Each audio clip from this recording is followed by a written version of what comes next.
through the media, I also want to tell people not to fall prey for any cyber frauds, cyber crimes, online websites.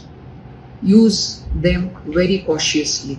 Don't share your OTP or emails to anyone.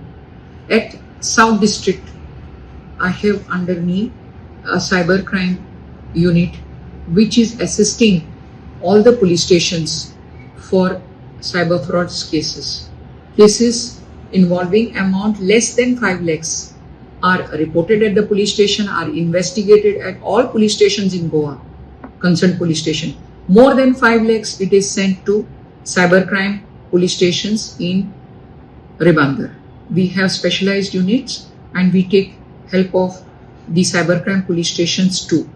I have at district level the cybercrime unit for assistance of all the police stations in South Goa.